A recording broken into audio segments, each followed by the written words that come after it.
You're listening to Trigger Warnings, Challenging Talk Radio. Trigger Warnings, Challenging Talk Radio with radical empathy at its core. I'm Chris Smith. John Ross is on the line getting into his soon-to-be bubble-protected Bluetooth zone. You will be in your zone, your Bluetooth zone there in the heart of American carnage. I'm here in the high desert. I'm Chris Smith. He's John Ross. This is program number 23. It took us that many... Yes? Is that high desert H-A-G-H or H-I? As in it's however you want to spell it. If you don't spell it the way I believe it should be spelled, then it's fake news. It was a good week for fake news, wasn't it? It's been a gala week for fake news. It's been a banner time for those that have interests in truth, justice, the American way. And this program has taken a new turn for the better. We're making Trigger Warnings, Challenging Talk Radio great again by continuous... Even greater. That's right. Well, before we use terms like that, we use the term continuous quality improvement. Improvement, yes. This is the CQI edition. Well, in the name of all things #CQI, we've been doing this funny quiz thing, and, I thought it was hilarious, but then it got embarrassingly fictional. Anyway, I would write some questions and ask John to answer them. Some had no answers. And then last week, John asked me questions, and his questions were more respectful of those being questioned. Well, here we are. I say that. Respectful, what does that mean anyway? So now we're here, and it's time for a showcase showdown, a rage in the cage. John's got 10 questions. I've got 10 questions. Most of them are based on the week's news or related to... Right there you are now Bluetooth. Hello, Bluetooth. Yes. Trademark. Hello, Bluetooth. That's very nice. So John's got 10 questions, and I've got 10 questions. We're going to bounce these off each other, and there will be a declared winner and loser at the end of the program. That determination will be made by the person who is asking the question gets to declare what the correct answer is. All questions must have answerable...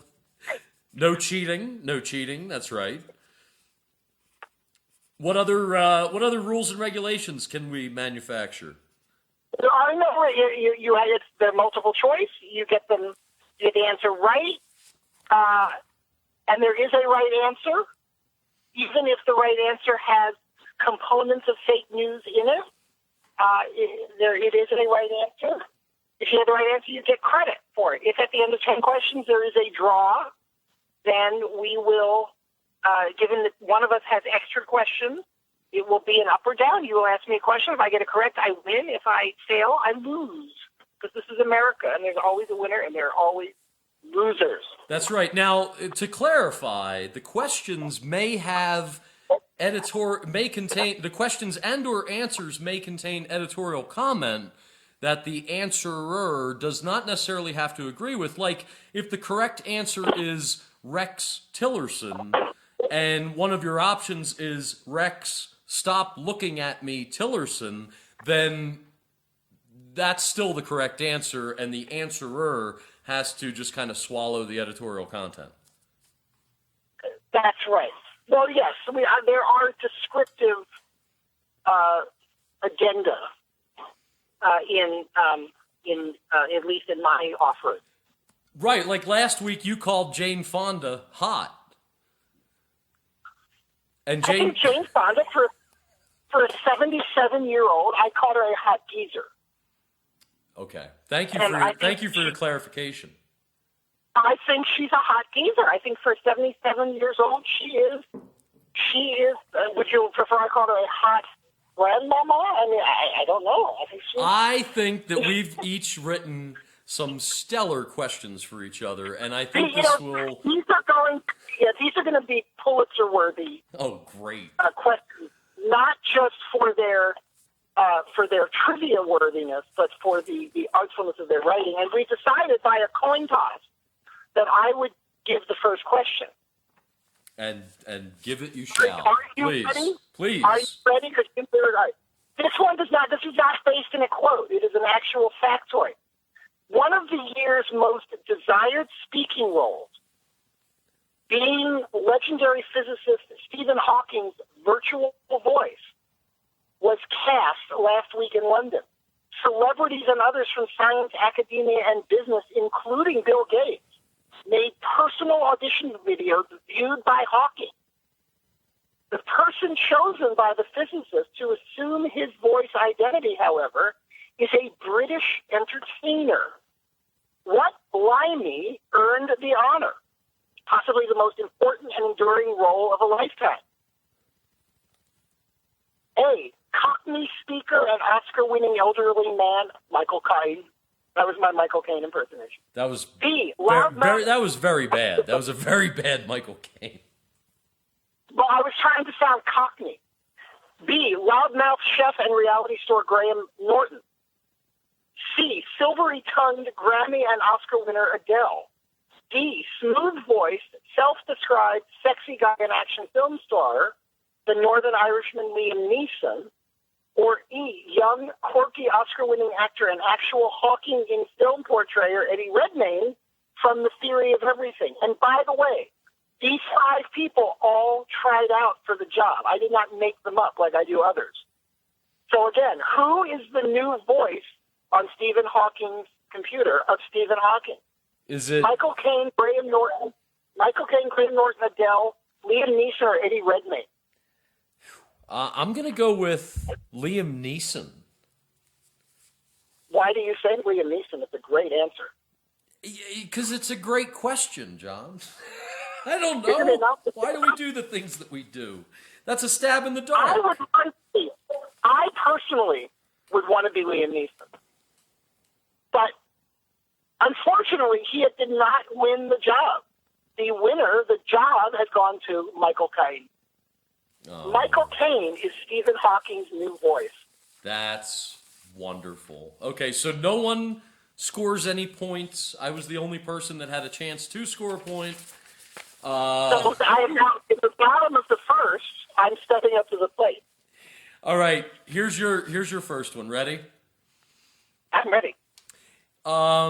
In response to congressional action regarding the privacy and saleability of individuals' internet search histories, online pornography site Pornhub announced what on Thursday? Was it A, the termination of their services beginning on April 1st, 2017? B, a new requirement of all site users to click on a service agreement releasing Pornhub from liability in having provided pornographic content? Is it C, the addition of an S, meaning secure, in their web address, like HTTPS?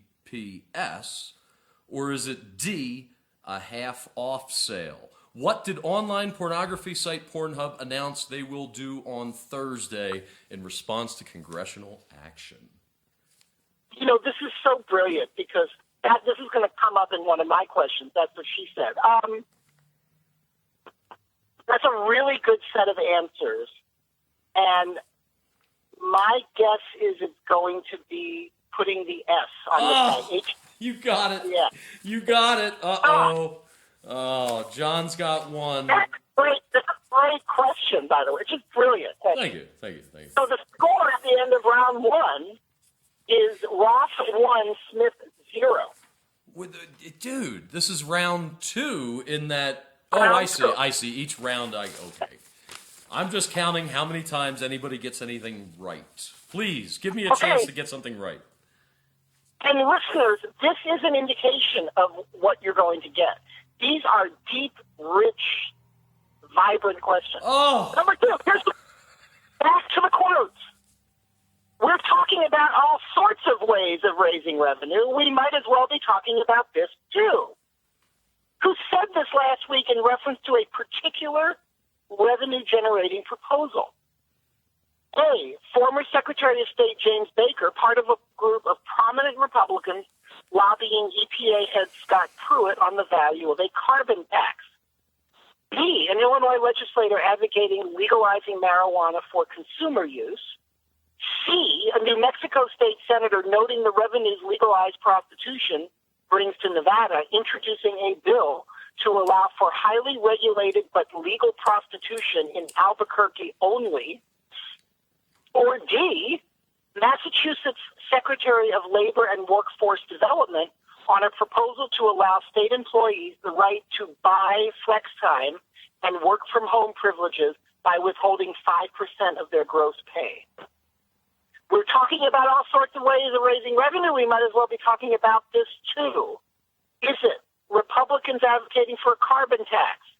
Illinois considering consumer sales of marijuana? New Mexico considering legalized prostitution in Albuquerque? Or Massachusetts considering allowing state employees to buy through withholding gross pay rights to working from home and flex time? I think it's,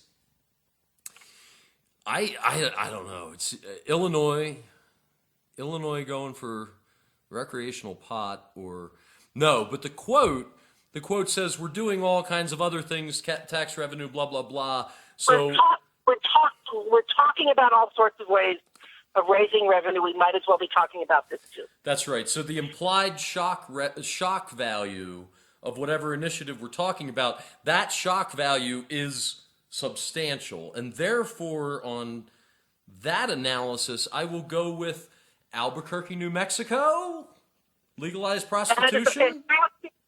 It's a fantastic guess. Unfortunately, you thought too hard about it. It is Illinois considering marijuana sales. We have medical marijuana sales here. We would be the first state in the Great Heartland and the 8th overall to have consumer pot.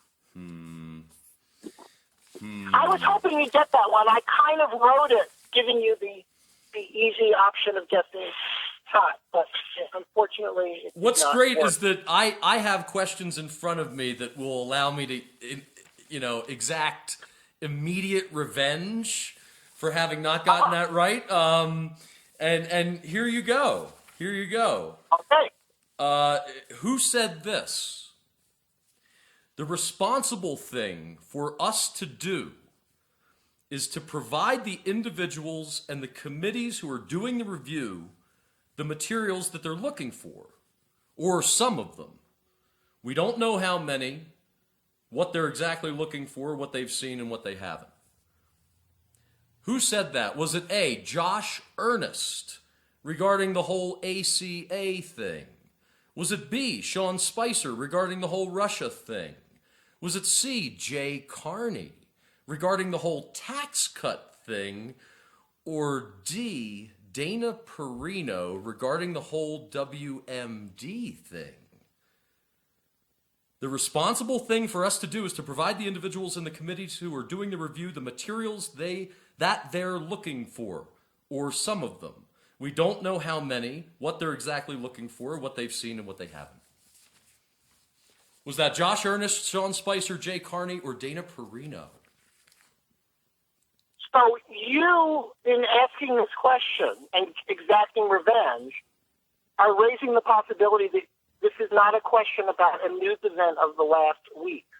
Is that correct? I let the testimony stand. I have no further comment.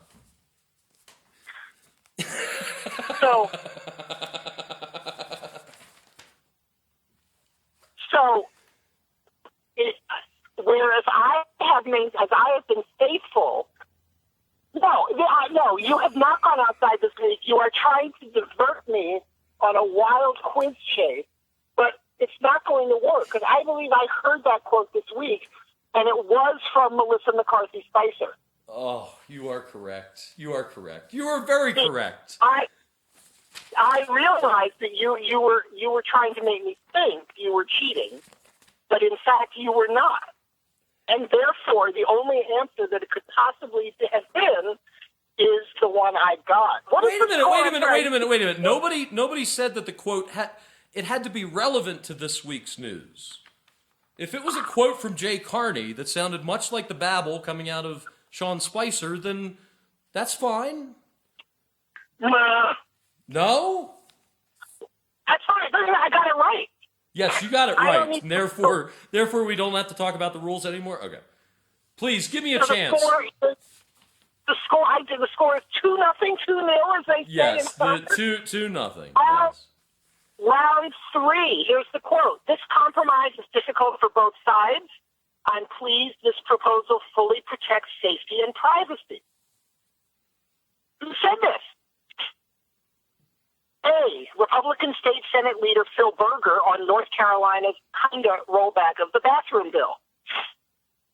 B. Ohio Governor John Kasich playing King Solomon between hard-right Ohio legislators who wanted to ban abortion from 10 weeks of pregnancy and slightly less hard-righters who wanted to put that law into effect at 22 weeks. King Solomon Kasich worked out a compromise that limits most abortions from 20 weeks. C, the Federal Communication Commission's executive director, a Republican appointee on the House of Representatives, vote, previously mentioned in this quiz, to essentially repeal the FCC's broadband privacy rules that require Internet providers to be transparent in how they handle customers' personal data. Once President Rasputin J. Trump signs the bill as expected, ISPs will be able to readily sell customers' personal information at will. Or D, New Jersey Governor Chris Christie at a bill signing ceremony for legislation that will allow girls under 18 years of age to receive pregnancy counseling and birth control without parental consent under certain circumstances, a first for New Jersey. The quote is, this compromise is difficult for both sides, and please that this proposal fully protects safety and privacy. Who said it? North Carolina State Republican Senate Leader on the bathroom bill amendment, John Kasich, navigating troubled waters of abortion law limits. C, the FCC's executive director on loosening of privacy rules and the ability to sell off our data at will. Or D, Chris Christie, after negotiating a means by which some girls under 18 can get birth control and pregnancy counseling in New Jersey without their parents' consent. That's an excellent question. Thank you. I believe it's John Kasich. Well, you know, John Kasich is one of my favorite public servants. But I'm wrong. It is Phil Berger, North Carolina Senate Republican leader on the not quite rollback of the bathroom bill. Oh, man. Yikes. Okay.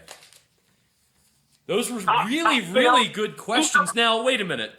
These are all great questions. All of them. Every one of them. I love how this whole quiz thing has taken this to a whole new level as far as how much we get to kiss our own butt and rave about how wonderful these questions are. Is the Chris Christie thing real?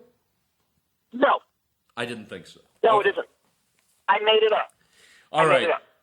But it's perfect. The thing is, it's fake news that sounds real, whereas some of the real news examples sound fake. And that's what makes this effort and this broadcast so unique. Just at the drop of a hat, it just pours out of you how great this is. Get ready. Here's a hard one. I think it's a hard one. Here we go. Quote, the danger of train wreck shows is that you've got to watch out for the train because it will run you over. Who said that? Was it A, producer of the election-winning reality television program The Apprentice, Mark Burnett, overheard this week at a Los Angeles restaurant and reported by TMZ? Was it B, Self-proclaimed king of all media, Howard Stern has overheard this week at his favorite restaurant, Nobu, and reported by Entertainment Weekly. Was it C, Rasha Dracovic, CEO of 44 Blue Productions, one of the firms interested in producing a reality show featuring soon-to-be-released O.J. Simpson? Or D, self-righteous prick Bill O'Reilly, further discrediting fiction monger Alex Jones after Jones' admission this week that Pizzagate was fake news? The danger of train wreck shows is that you've got to watch out for the train because it will run you over. Mark Burnett, Howard Stern, Rasha Dracovic, or Bill O'Reilly?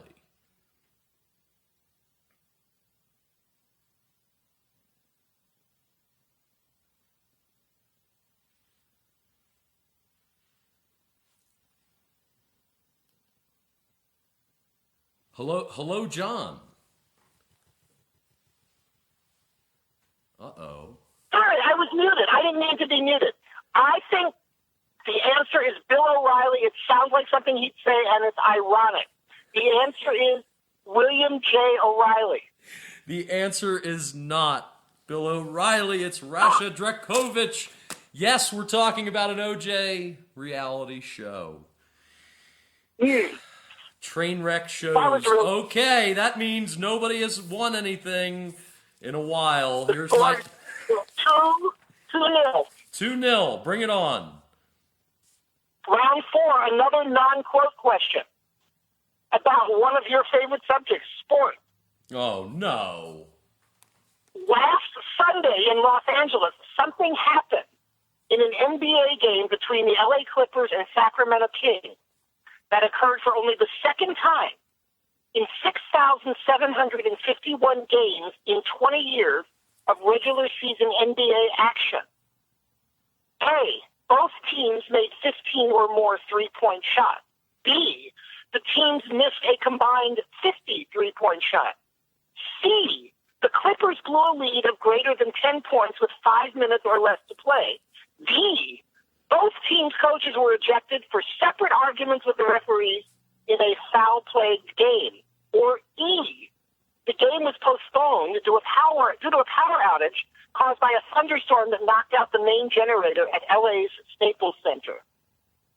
Only once in 20 years prior to last Sunday, over a course of nearly 6,800 NBA games, had this event occurred.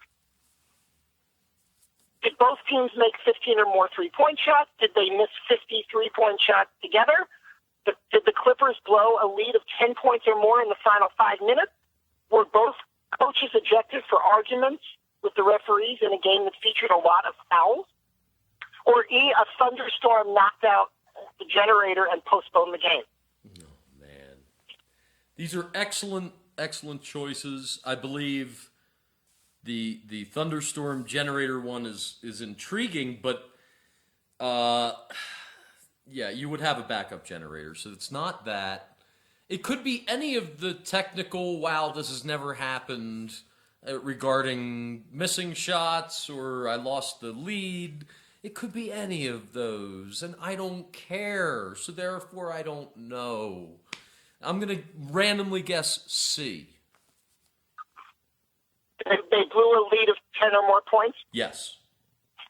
You are correct. Hey! Excellent! I am on the board. Oh, man. Hey. I mean, that's the, when you don't care about it, the answers come out. Here's something. I don't know. How many questions have we asked each other? Are you keeping track? Yeah, this is the bottom of the fourth. I am ahead 2-1. Okay, so we have coming up is the fifth round. Well, no, this is the fourth round. I get my fourth question. You just asked me a question, so now I am going to ask you a question. I understand. This is the fourth. Yes, this is my chance to go ahead. Jeez. I wanted to get back at you for the sports question, but now I don't feel like now that I won, I don't feel like I really have to.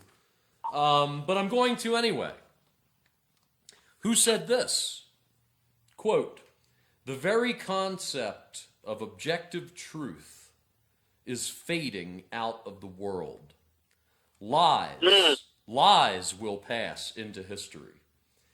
Was that A, the world's unfunniest man, Bill Maher, on his HBO program this week?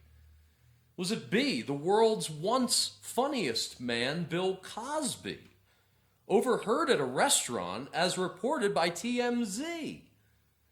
C, the world's most important man, George Orwell, in his predictive novel 1984?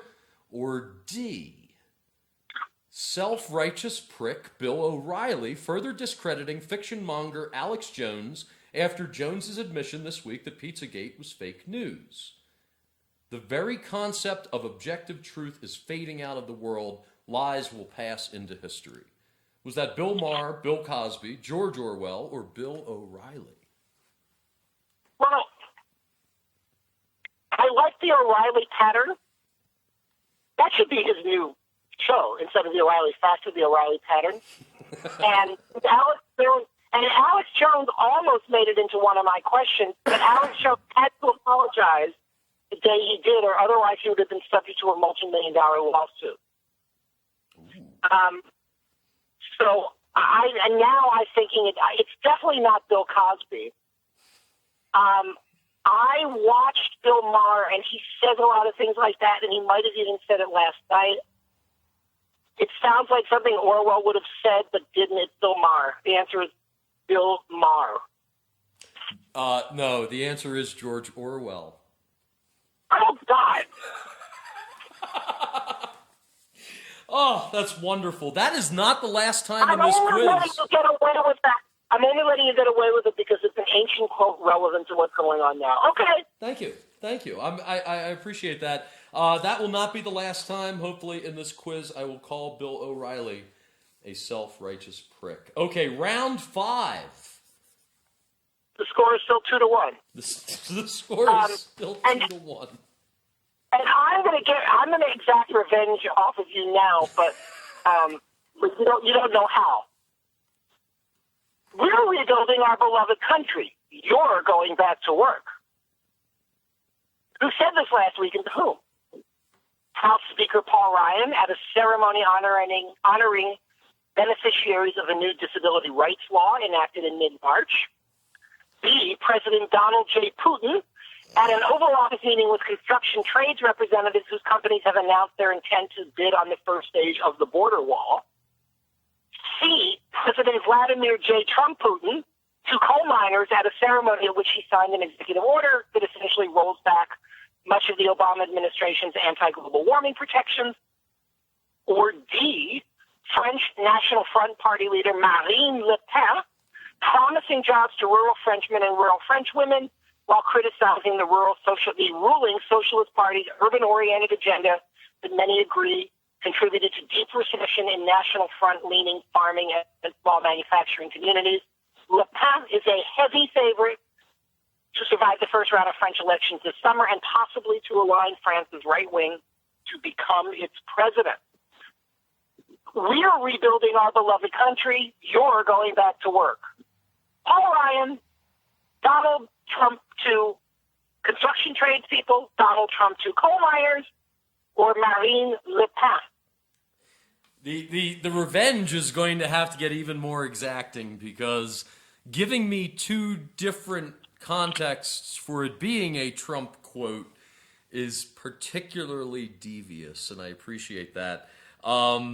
So we are rebuilding our country. You are going back to work. Who would Donald J. Putin say that to? You're going back to work. It sounds extemporaneous.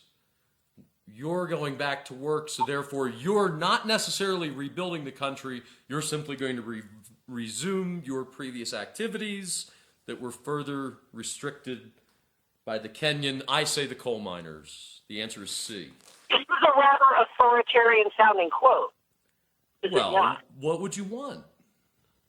It sounds like something that could have been said by somebody who admits to being an authoritarian. Does it not? Okay, I still stick with my answer.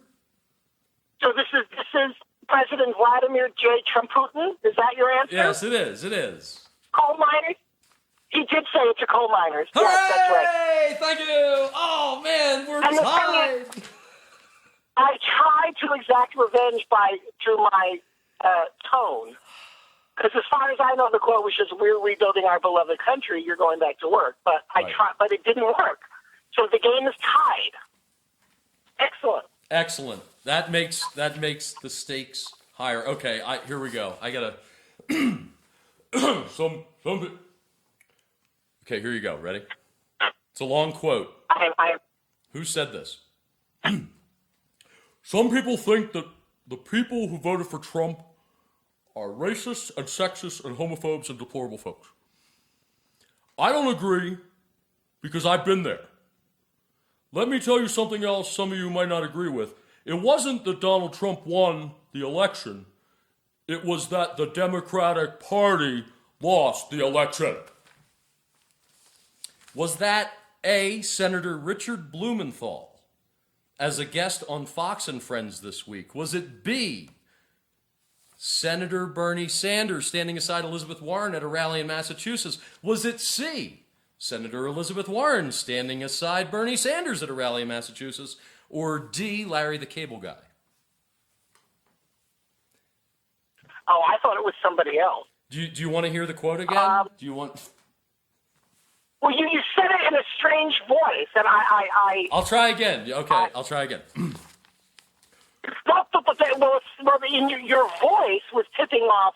Some people Bernie Sanders. Some people think that the people who voted for Trump are racist and sexist and homophobes and deplorable folks.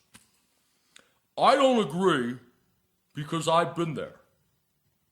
Let me tell you something else some of you might not agree with. It wasn't that Donald Trump won the election. It was that the Democratic Party lost the election. It was Bernie. It was Bernie. Was it? You sure it wasn't Richard Blumenthal on Fox and Friends? No, it's not Richard Blumenthal. No, it was Bernie.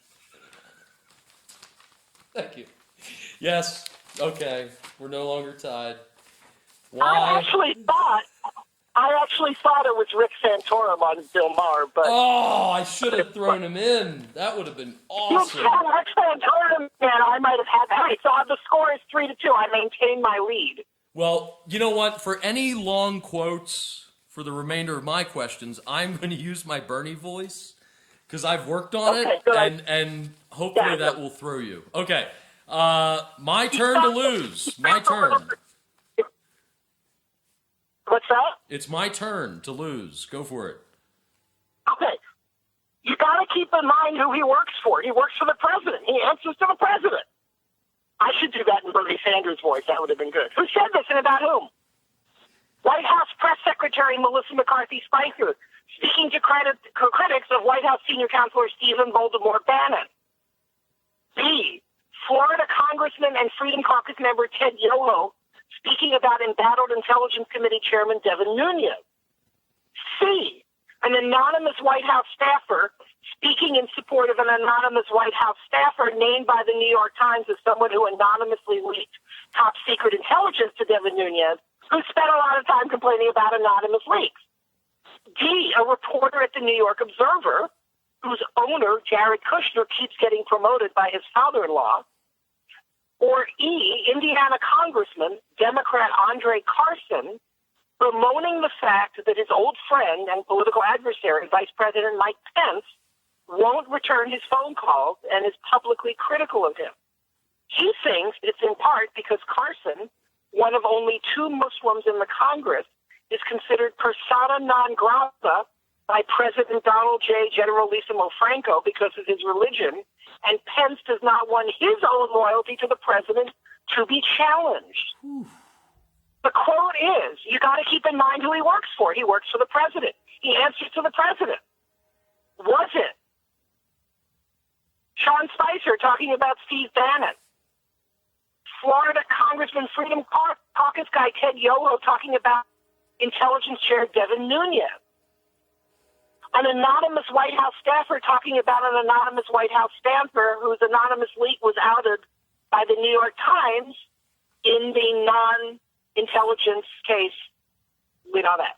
4, a reporter at the New York Observer talking about the paper's owner, Jared Kushner, or one of only two Muslims in the House upset that his friendship with Mike Pence, though politically adversarial, has gone by the wayside because Pence does not want to risk his perception of loyalty to the president by commiserating with a Muslim.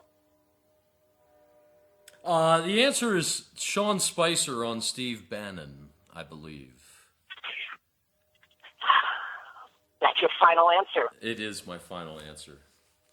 It is not Sean Spicer or Melissa. It is Ted Yoho. That is his real name. And he said it on an interview that Devin Nunes works for the president and reports to the president. And the last time I checked, Devin Nunes works for about 700,000 Californians. How ironic. Right, it was well, it's not correct, and therefore that's why I didn't go there. Oh, man. Okay, well, we move on. It's time for some revenge. Because that's not, the right answer wasn't a real answer. I mean, the person... No, I will, yes, I thought that one was very gettable. How many more questions do we have? You have to ask 5 of me, and I have 4 to ask of you. And I will be moving the car now to pick up my son, who will be part of the last vestiges of this quiz show. Wonderful. And who perhaps will want to be part of it. Okay. The score remains 3-2, and you're asking me a question. That's right. Here you go. I have lived all over the world, worked all over the world, financed with great partners all over the world. I'm not some angry guy sitting there. I think I have a pretty good feel for the direction of Europe, Asia, and the United States, almost 40 years experience. Was that A, Rex Tillerson in an interview this week with Foreign Press in Bonn, Germany? B, Steve, Where's My Hood Bannon? C, Japanese billionaire Masayoshi Son? Or D, casino financier Steve Wynn, when asked this week if he regretted not taking a position in the Trump administration. I've lived all over the world, worked all over... Yeah. Here's your quote. I have lived... Yeah. Yeah, I'm going to jump the shark on this one. Because I believe, and when you said that quote, and the key signal, the key cue was, and Lincoln's going to be entering the car shortly, was 40 years. This person has worked exactly 41 years in the company that he just left. And Lincoln, say hello. Oh, Lincoln's getting on the other side. And the answer, without even needing multiple choice, is Rex Tillerson. No. No, it is. No, the answer is No, it's not. No, it's not. No, it really is. No, it's really not. Steve Wynn? No, it's not Steve Wynn. This is Washington Post as of yesterday afternoon. So you will not be scoring a point. It was not Rex Tillerson. It was not Steve Wynn. Who said this? I have lived all over the world, worked all over the world, financed with great partners all over the world. I'm not some angry guy sitting there. I think I have a pretty good feel for the direction of Europe, Asia, and the United States. Almost 40 years experience. That was the giveaway, Steve Bannon, but I thought it was Rex. All right. Oh, that was great. We have a new guest in the car. Hello. We're on the quiz show. Hello. Lincoln, we're having a big quiz show battle, and we are 6 rounds complete. And I have answered 3 correctly, and Chris has answered 2 correctly. That's right. I am I am the winner. If a lightning strike hit us now, I would be the champion. Shall we move on to round 7? Oh, we should. Please bring it. Okay. According to this is a real. I'm citing the source. Okay. According to the Times of London, the very last connection between President Donald Benito Trumpolini and German Chancellor Angela Merkel at their awkward public press conference a couple of weeks back came by way of a piece of paper the president handed Merkel. What was written on the piece of paper? A handwritten note prompted by a quick aside from Vice President Pence taking responsibility for the president's failure to shake Merkel's hand. The president simply didn't hear Merkel's request, the note said, without apologizing. B, a New Yorker cartoon depicting the two leaders tossing a globe back and forth.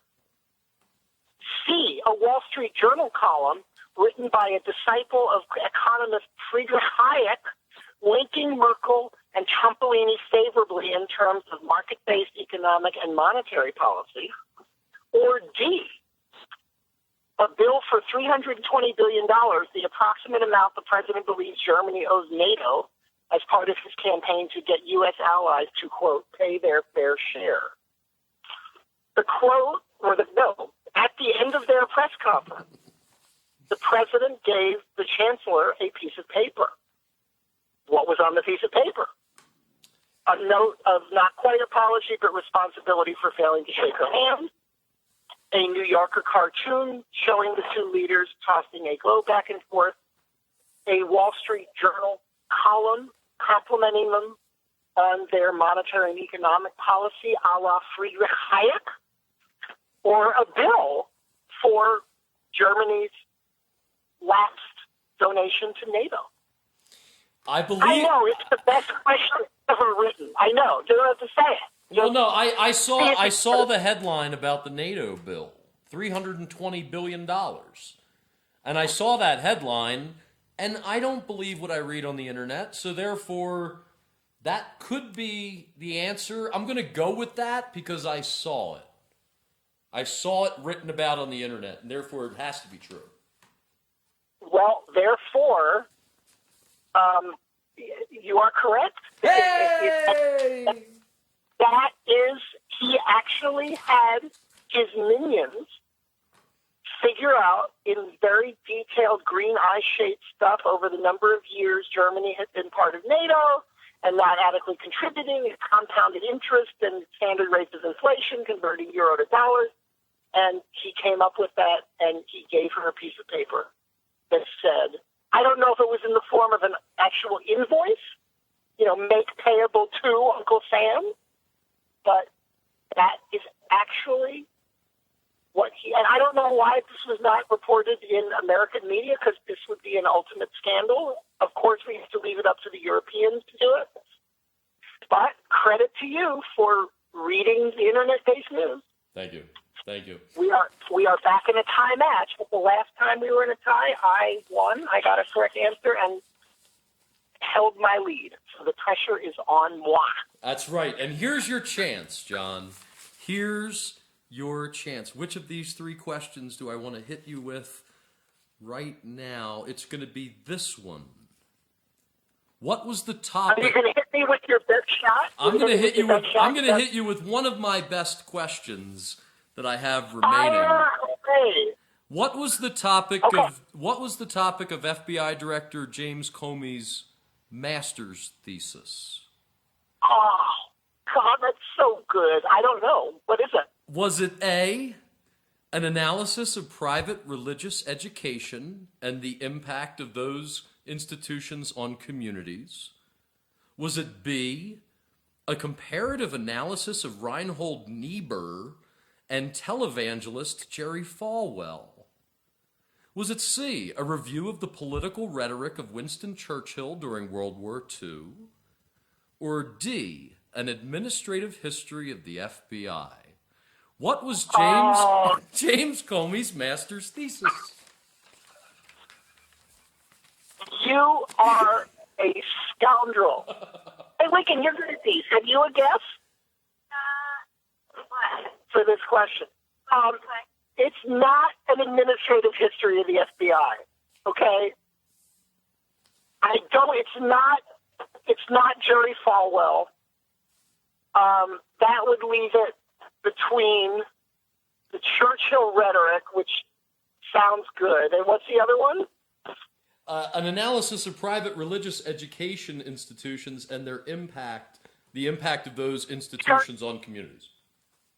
Churchill. No, I'm sorry. Don't tell me it's the administrative history of the FBI. It's not. Oh, it's definitely not that. Private religious institutions benefit to communities? No, it was a comparative analysis of Reinhold Niebuhr and televangelist Jerry Falwell. Why did this come up this week? Well, someone says they found Jim Comey's super secret Twitter account. And they are trying to make the case regarding that because of the Twitter account's use of some really deep Reinhold Niebuhr knowledge, and that is, in fact, what Jim Comey did his master's on. Isn't that lovely? Thank you. Wow. That is, I'm telling you, the two of us should be teaching somewhere. This is scary. So This is scary. It is scary. The score at the end of round 7 is Ross 3, Smith 3, but Smith has the momentum. Right. Just because you're swept off your feet by that one. Okay, we each have 3 more questions to ask. Yes? And I know I'm pretty sure you're going to get this one right. Okay. But I have to ask it because it's just so good. Someone this week called someone else a, quote, crazy fat kid. And things hit the fan. Who called whom what, and what happened? A New Jersey legislator said that of corpulent Governor Chris Christie after the governor laughed off the conviction of 2 of his closest former aides in the Bridgegate scandal. B, another former aide of Christie, David Wildstein, who's received immunity for his testimony in the Bridgegate case, said that about the governor upon hearing that the morbidly obese Christie was appointed to head a presidential task force on opiate abuse. We can't go a week without opiates. Christie has publicly spoken of his personal experience losing close friends due to opiate abuse and has advanced intensive treatment programs in the state. C, Senator John McCain calling North Korean leader Kim Jong-un chubby. North Korea responded as if McCain had declared war. Who knows, another nuclear test may be imminent. Or D, Gonzaga University basketball coach Mark Few, whose team finally made college basketball's Final Four, in a post-game celebration where he affectionately spoke of the team's 300-pound Polish-born center, Przemek Karnowski. The lovable lumpy Pole laughed at being called a crazy fat kid. But disability rights and mental health advocates in Spokane, where the private Catholic school's campus is located, complained to the school's athletic director about the coach's lack of sensitivity. Somebody called somebody else a crazy fat kid, and something bad happened as a result. North Korea. But weren't my choices so good? Oh, they were lovely. But did I score a point? I scored a point? That was a giveaway. I gave that one to you. Yes, you have taken the lead. I gave you my Bernie quote earlier. I mean, I knew. Yeah, that's true. And I was so excited because I've never worked on my Bernie Sanders impression, and it was so much fun. It's not good. It's not good, I must tell you. Oh, thank you. You sound like a French bulldog, but nonetheless. I will not work on it. Choosing your battles at our age is where it's at. Okay, are you ready for your chance? I need this to tie the score. Yeah, you do. Yeah, you do. Ready? Quote. I hate it. The last time I saw him interviewed, he was what I'd call bad television. Was that A, David Lyle, president of Producers Consortium Pact US, on the prospect of an O.J. Simpson reality show? Was it B, America's naggingly progressive Aunt Rachel Maddow, referring to President number 45? Was it C, activist novelist Stephen King, referring to President number 45? Or D, self-righteous jerk Bill O'Reilly, further discrediting fiction monger Alex Jones after Jones's admission this week that Pizzagate was fake news? The last time I saw him interviewed, he was what I'd call bad television. A, David Lyle. B, Rachel Maddow. C, Stephen King. D, Bill O'Reilly. And the middle two are talking about the president. The first, David Lyle, talking about O.J., and Bill O'Reilly's talking about Alex Jones. That's right. It is O.J. Oh, man, you got it right. Unbelievable. Well done. Well done. Yeah. Okay, it's 4-4. This is definitely going to be decided in round 10. This is going down to the wire. Which makes for a wonderful program. Okay, we each have two more questions for each other. Fire away, man. Okay. This quote is going to be obvious as to who it comes from because he's part of the question. It's the back end of the question that's important. That's what she said. I'm going to just say this straight. I'm not going to do any accents, but just imagine the accent. As Texas's first Aggie governor, and as someone who was twice elected Yell leader of Texas A&M University, I am deeply troubled by the recent conduct of A&M's Administration and Student Government Association during the Aggie student body presidential elections for 2017-2018. End of quote. Energy Secretary Rick Perry, his priorities obviously in order, commented on a recent rigged election at his alma mater, Texas A&M University, in a Houston Chronicle op-ed. What was he so upset about? A, the first ever recount in the school's history, prompted by a protest over actual electronic voting machines that accidentally tabulated millions, not thousands, of votes. B, an election protest that led to the disqualification of the son of a Republican power broker and the resulting victory of the school's first gay student body president, ostensibly for failing to declare the source of funding for glow sticks in the disqualified candidates' rallies. C, the overturning of the election of a fellow Yell leader to an art history major and foreign-born student.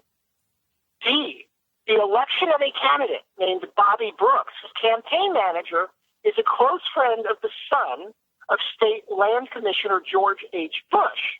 George H. Bush is Jeb's son.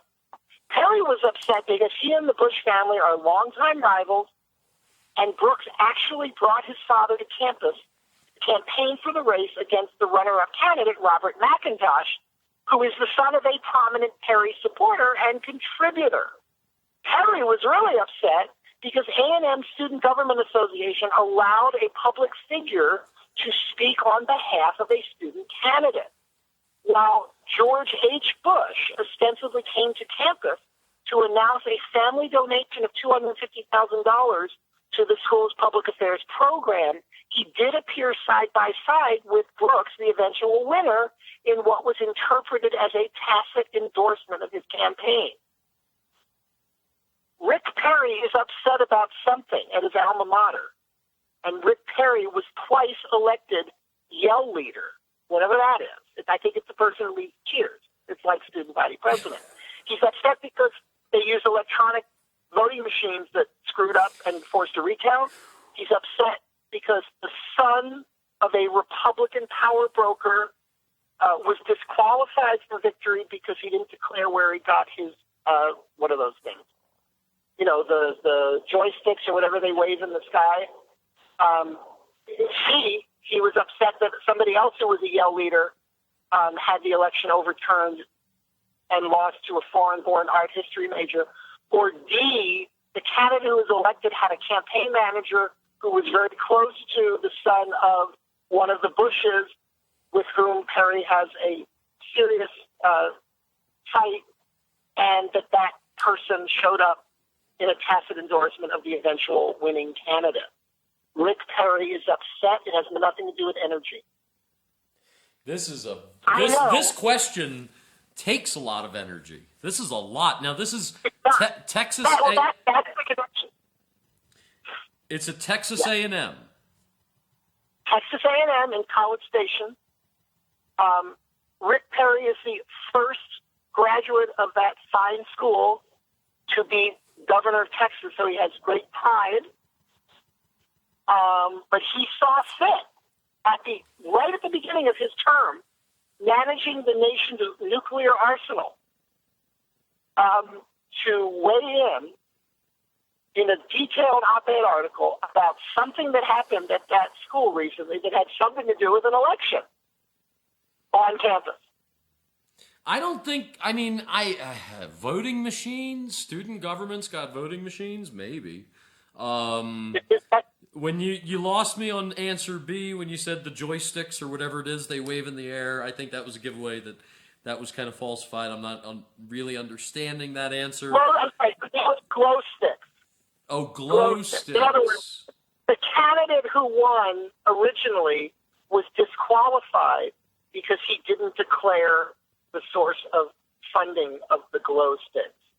And he was disqualified, and the election was then awarded to the second place finisher, who happens to be gay and will be the first gay student body president. Oh, actually, no, you know what? I'm really glad I sought clarification because I believe the answer is B. Who bought you those glow sticks? That's a fine thing to ask. That is what I would imagine a student council election may be concerning itself with at a large institution like Texas A&M.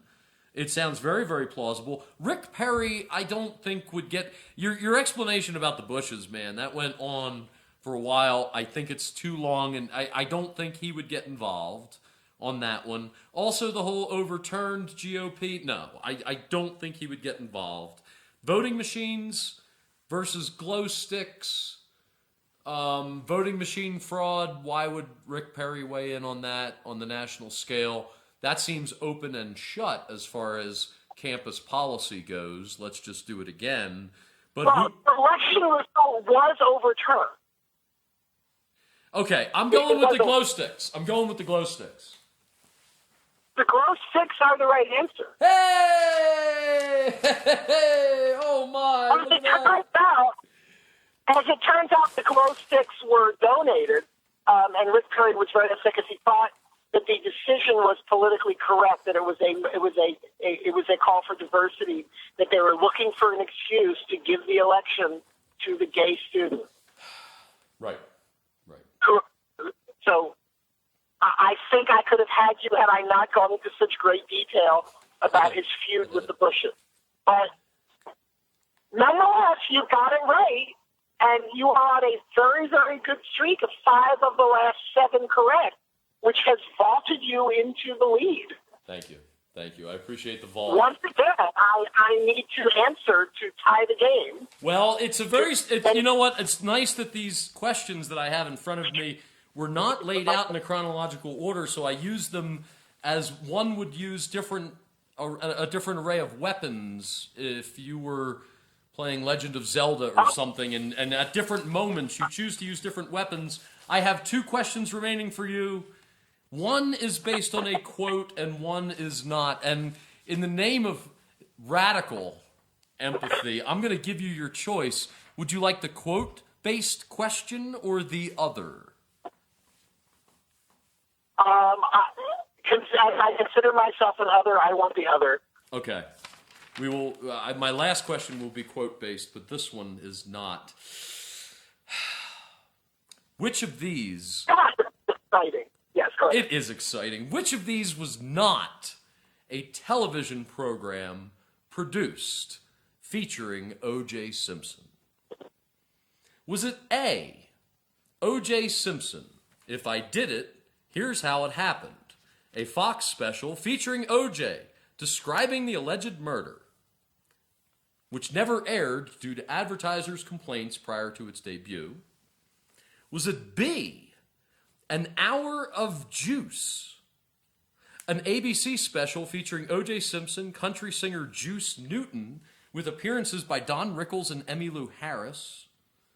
Or C, Juiced, a candid camera-like show where O.J. acts like Alan Funt and pulls pranks on the unsuspecting? Which of these was not a television program produced featuring O.J. Simpson?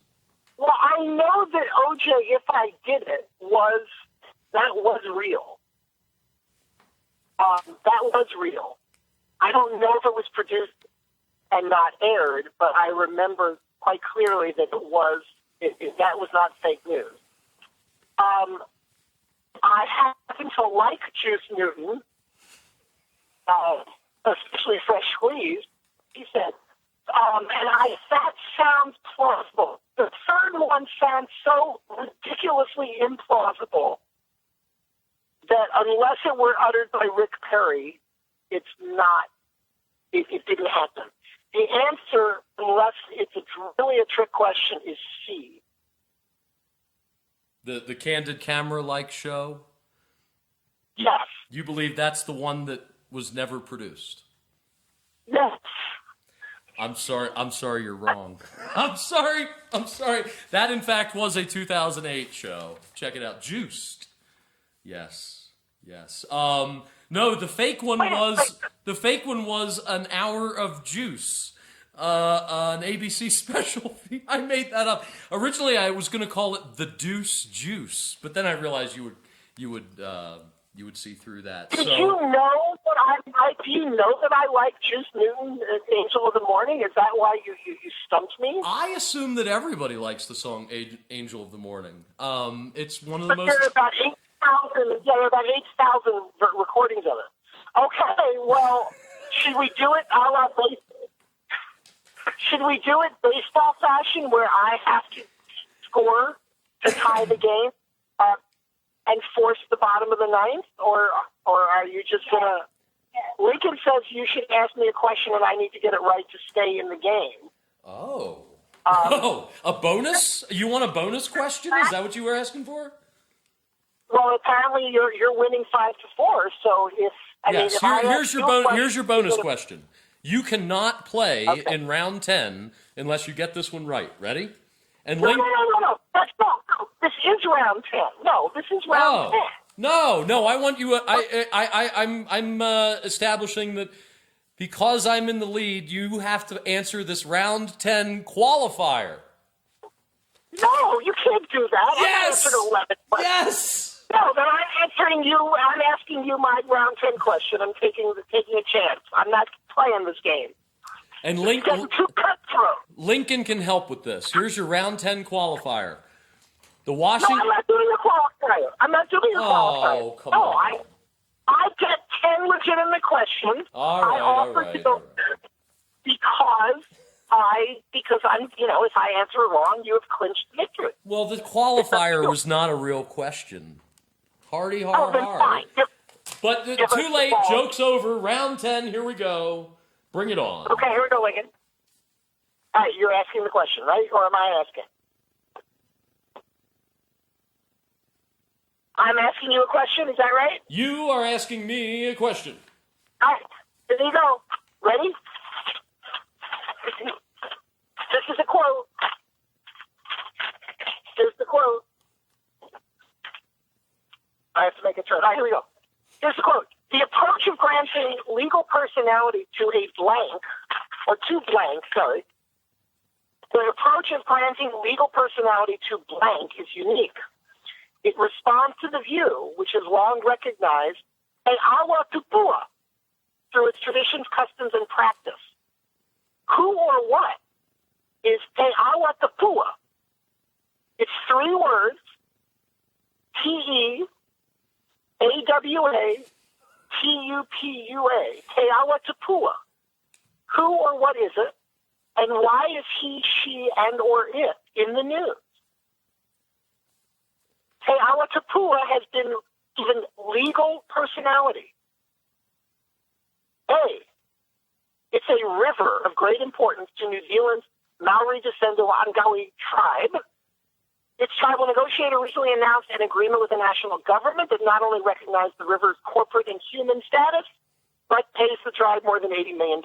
In a related action, EPA Administrator Scott Pruitt filed a motion denying the river's existence. B, Teawatapua is a ferret-like rodent indigenous to Tasmania. The island's Minister of Environment has granted it legal status. C, Teawatapua is a Maori-derived drumming music indigenous to a tribal culture that is slowly losing its population. The New Zealand Parliament has passed a special bill guaranteeing this form of drumming special protection, including in the country's equivalent of our Library of Congress, where old analog recordings of the music will be digitized and preserved before the art and the tribe die off.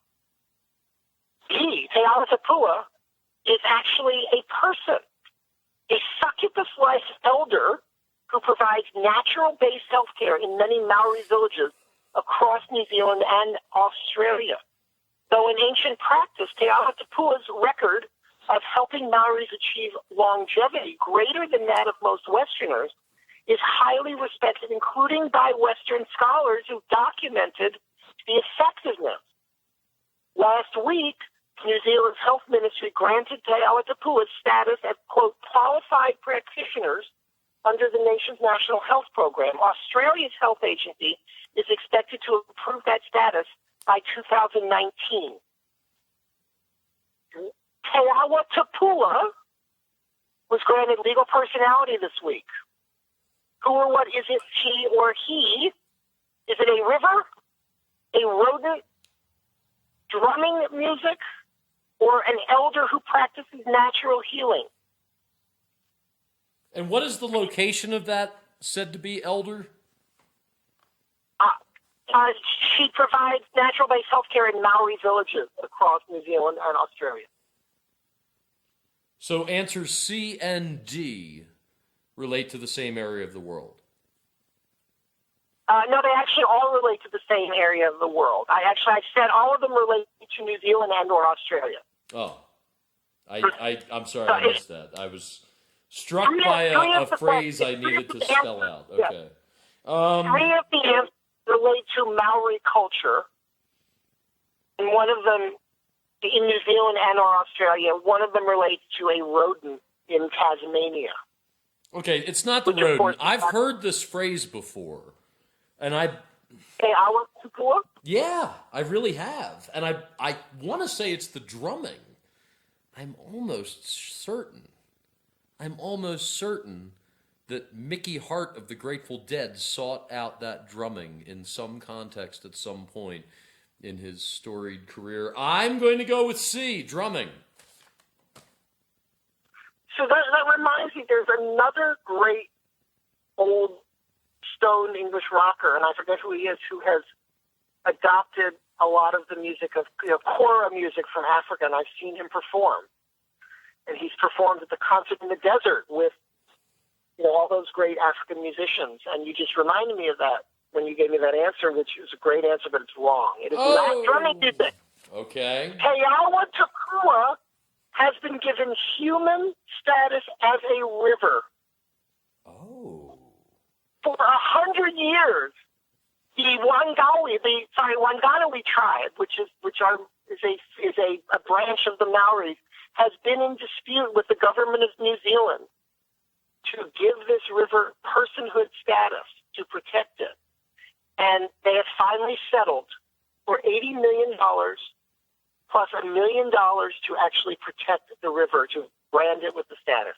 The addition of Scott Pruitt filing a brief denying its existence was a sidelight. It was a fake news angle, but it did not change the real news character. Wait a minute. Answer A included elements of fiction?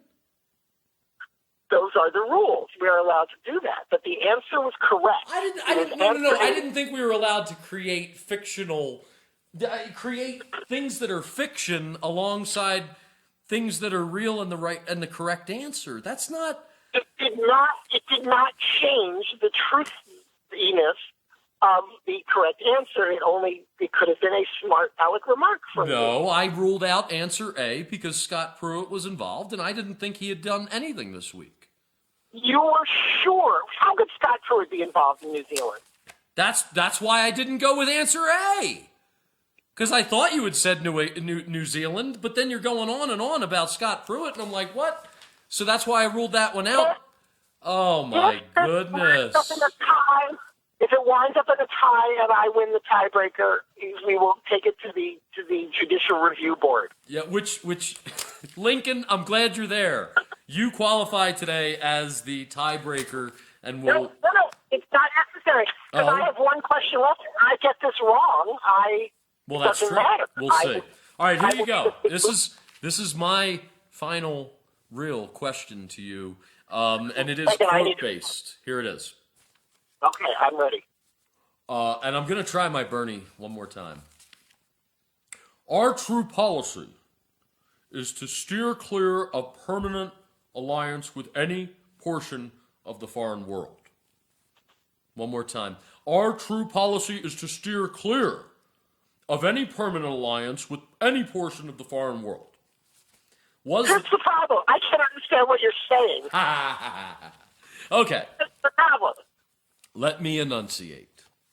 Our true policy is to steer clear of permanent alliance with any portion of the foreign world.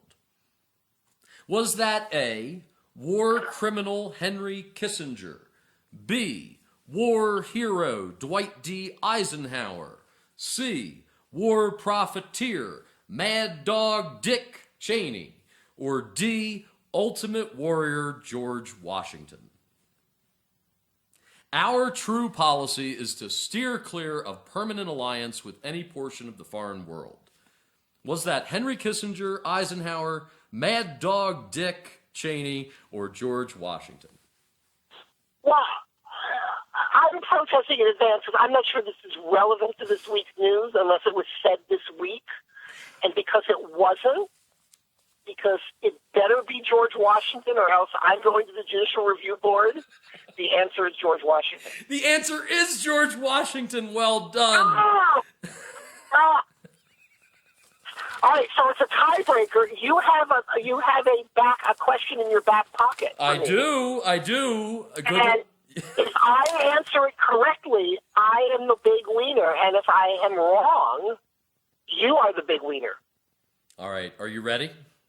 This is the tiebreaker. And Lincoln, you're going to get in on this. What about Anthony Weiner? Lincoln wants Anthony Weiner on this question. You know what? You might, if you can involve Anthony Weiner in your answer to this question, maybe you will win. Ready? The Washington Post. All the marbles. Here we go. What about the marbles? Okay.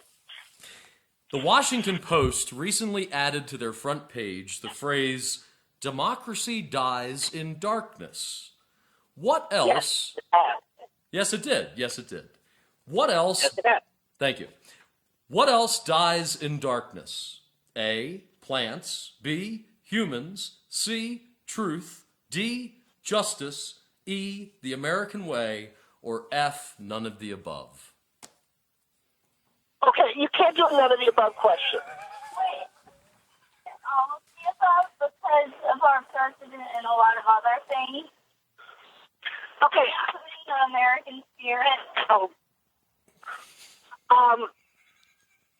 By what else dies in darkness?